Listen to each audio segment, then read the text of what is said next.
So it's now just a month before I depart to the Philippines. It's a good time for me to get into some miscellaneous aspects of this journey and what's been happening. Now, firstly, the issue of the all-important vaccinations. Now, obviously, we're traveling to far-afield places, especially in exotic or tropical destinations. There are many nasties lurking around that can be detrimental to your health and sometimes even be potentially fatal. In the UK, on the National Health Service, there is a travel clinic service that's available through your GP. And by going to the NHS website, you can search under travel vaccinations, and a link should be available that will take you through to filling in an online form for the travel clinic. These details will then be passed to your GP, presumably to make sure that there's nothing that's in conflict with the information that you've submitted.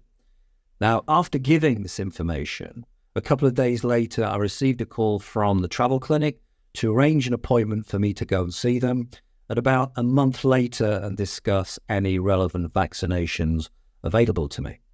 Now, the appointment obviously has to be done in good time because some of the vaccinations may need to be done in separate doses before you actually go to your destination. When I turned up at the travel clinic, the nurse was very nice and helpful in discussing all the available options that were relevant and applicable to my destination and the potential ramifications associated with each of them. Now, initially, she recommended 3 that are available for free on the NHS, and these were hepatitis A, the initial jab, tetanus, and typhoid. 2 of them were to be done in one arm, and the third was done in the other. And I have to admit, although I was feeling okay when I got home, about an hour after my dinner, the cocktail of all 3 of them started to take effect, and I did feel a little unwell until the next day. There is a follow-up jab for the hepatitis A, which can be done no earlier than 6 months to a year after the first one.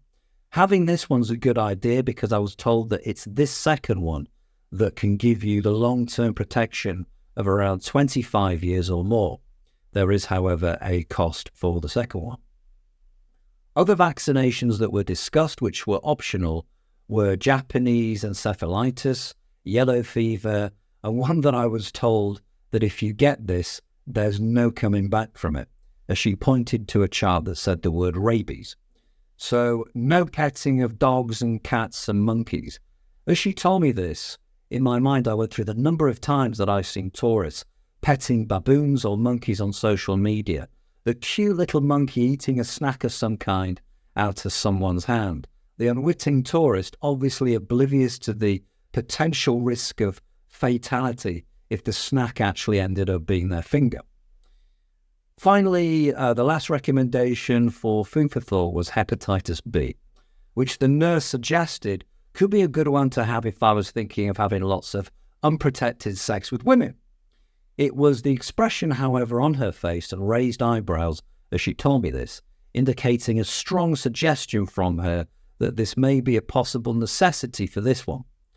When she told me this, it made me think that it was something that was more of a prerequisite for a visit to Asia. I remained cool, calm, and collected in my response as I smiled and I told her I would give it very careful consideration. But the following day, I decided to investigate the possibility of getting the optional vaccinations done at my destination, for example, at a private hospital or clinic or some kind in Cebu. As it happens, this is possible, and the cost is a little bit cheaper. As a side point, it's worth noting that when looking at taking out travel insurance for health coverage, most policy wordings will only cover you for tropical diseases if you've had the recommended vaccinations from your country's health service. So it's really best to get them done, especially the free ones, although having the vaccination would in theory remove the risk of a claim anyway for those things. As this takes me on to my next topic of travel and health insurance. Now, note that there is a difference between travel insurance and health insurance, as travel insurance will generally provide coverage for medical cancellation of travel and also baggage and valuables. There are a couple of ways to go down this path, the first of which can be self-insurance, whereby you can put aside what you believe is enough money for medical emergencies, for any health issues or treatment that may arise, as you never know what can happen. The second route is the more intelligent route, which is, of course, taking out a policy for travel insurance through a provider for peace of mind. Though making a successful claim and actually getting paid out is like walking into a casino where the odds are so heavily stacked against you, it's almost not worth the paper it's written on. However, depending on where you're going, the age you are, and the activities that you're likely to be participating in, can make a huge difference on how you may be perceived as a risk, and therefore any premium that may be quoted as a result of it. Now, if you plan on skydiving and banana boat rides or rock climbing, or any activities or sports that may carry a risk of danger to them, this, of course, increases the chances of an accident or emergency that could result in the need for medical care, hospitalization, or even, in some cases, repatriation. Even in countries in Asia, these costs can add up very quickly and end up being significant. God forbid a dangerous something happens to you, a diagnosis or an illness or infection or something that could prove to be potentially life-threatening or even terminal. The difference between medical care for these things required for, let's say, a broken bone, several months hospitalization for dengue fever, and a cancer diagnosis can be tens of thousands. It's really all about whether you want to take the financial risk on your shoulders. If you're well capitalized, it may not be a problem, but if you're not, it could wipe you out financially, or worse still, ultimately, prevent you from getting urgent medical care that you need. A quick search on price comparison site, such as Compare the Market, can churn out anywhere between a dozen and 50 different quotes from providers. Now, in my case, taking into account that my upfront fees for my trip were basic transportation, flights and Airbnb, I wasn't too concerned about cancellation, as it's not as if I'm forking out 5 or 10 grand for a 3-week holiday in the Maldives at a luxury resort for 2 people. My valuables are only a carry-on flight bag with all of my belongings inside, of which the only things that have any real value are my laptop and phone. Therefore, in reality, all I'm really concerned about is the health and medical cover. You usually find that the cost of travel insurance policies are largely based on cancellation of trips and the value of any potential luggage. I found that irrespective of how expensive the quote was from any provider, in general, the health of medical coverage stayed roughly the same. You'll find that in most travel insurances that as the time draws nearer to the departure date, the potential risk for cancellation of your trip diminishes from a risk perspective, and therefore so does the cost of the premium.